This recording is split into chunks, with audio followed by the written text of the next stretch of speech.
Okay, so next up, we're going to be talking about how to play against 3-bet in the small blind.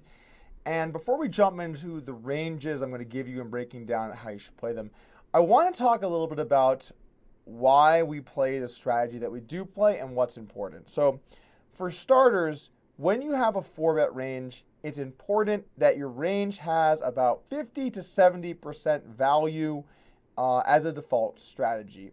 And the reason is because if you start to have many more bluffs than that, and we're talking at 100 big blinds deep, if you start to have many more bluffs than that, your opponent can start jamming on you with almost anything that they're 3-betting, and they're going to show a profit. So you really can't allow your opponent to have that opportunity to make money so easily. And the way that you do that is by having I guess I would say fairly value-heavy 4-bet range. So all of the 4-betting ranges we're going to come up with are going to be approximately 60% value as the standard. Now, there will be opponents where you're going to want to have 70 or 80% value, and there will be opponents where you're going to want to have 30 or 40% value. As people fold a lot, it becomes better to 4-bet. As people call a lot instead of jamming, it becomes better to 4-bet because you get to realize your equity. So there's a lot of reasons that you might want to deviate from that strategy, but that's going to be up to you. We're going to look at some of the math in the next video, talk about at what points do certain hands have enough equity to jam, et cetera. But for the time being, the ranges that I'm going to show you the ranges we're going to play are going to be ranges that have a good, ability to deny hands from being able to bluff jam on us, but not like make it really bad, just make it slightly bad. And that's a very important concept. Whenever you look at a lot of these bluffing spots in heads up, you just want to make it so the bluffs slightly lose. They don't have to get crushed because then you can't bluff. If we're 80 or 90% value, there's a big problem in that we can't bluff 4-bet very much, which kind of sucks. We want to win more pots, right? So our 4-bet range will have, 3, 4, 5% value based on whichever range we're using. And then about 60% of that value range will be bluffs spread out across a bunch of hands. Now, 4-betting ranges by default are going to be polarized. If a hand can profitably call, but cannot profitably 4-bet, call a jam, we're not going to be 4-betting it for value. Additionally, if a hand can profitably call, it doesn't really make a great 4-bet bluff because then when you 4-bet bluff it and get jammed on, rather than making a plus EV call, you turned your hand into a bluff that could have been a worse hand.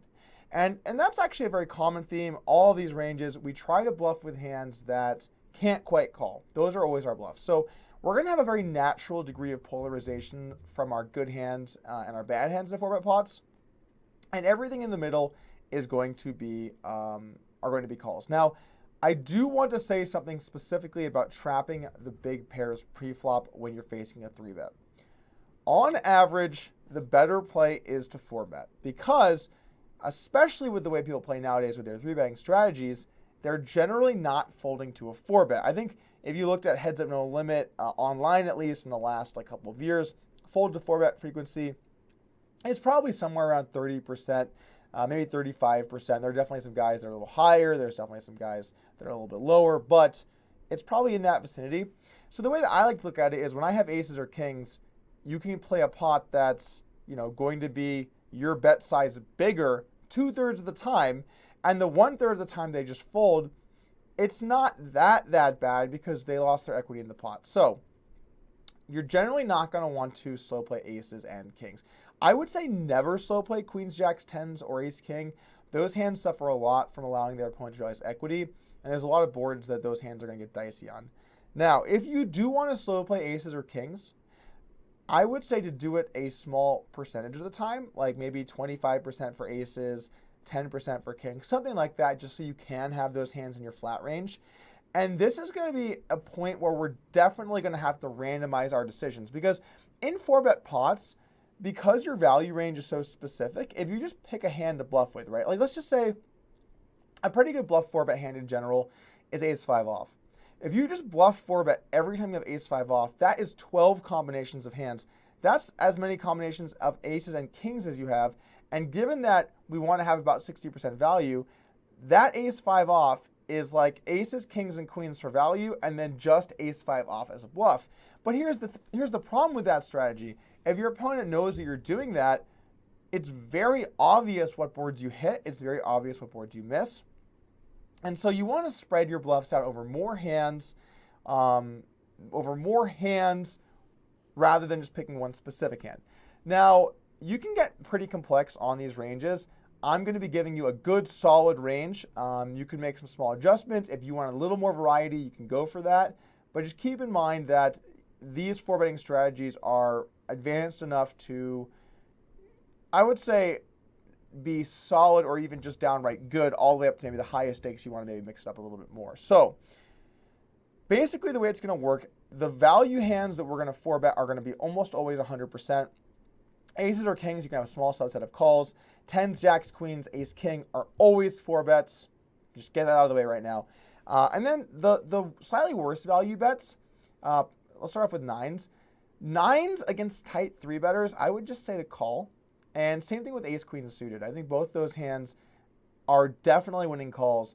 But against tight players, they might not be great 4-bets because if you get jammed on, they could be losing as calls. So I would say against tight players, we're going to flat 9s. In our default range, we're going to 4-bet 9s. And against loose players, we are going to mix in some 4-betting ace, queen suited as well as 8s. But that's against loose players. And I guess to like kind of put some numbers on that, if someone's 3-betting 17% or less, I'd say that's tight. If they're around 20%, I'd say that's default. If they're 23, 24% plus, I'd say that's loose.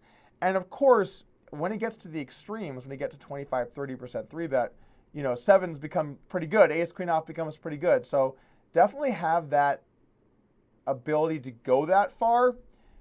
But remember, it's comparative. It's not does 4-bet make money, it's compare 4-bet to flat. So when you have those thin value 4-bets, I would say probably lean towards calls. If you think it's close, I would recommend calling because the call will always make money and the 4-bet might not.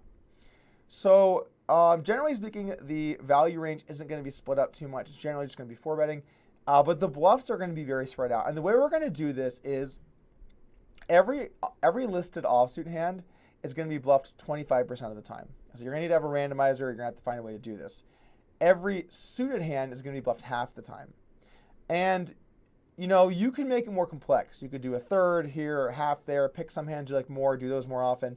But this is a totally good strategy that meets the requirements of a 4-bet range with enough bluffs, just the right amount of bluffs, spread across a lot of hands. And that way you can get used to, visualizing your range. We talked about that before. We're talking about it here again now. You want to be able to visualize your 4-bet range so that post-flop, you can kind of put together what you're going to have in different spots as far as your strategy goes. Okay, so on that note, we are going to jump into looking at some of the math on 5-betting, some of the math on 4-betting, and then we're going to look at our default ranges.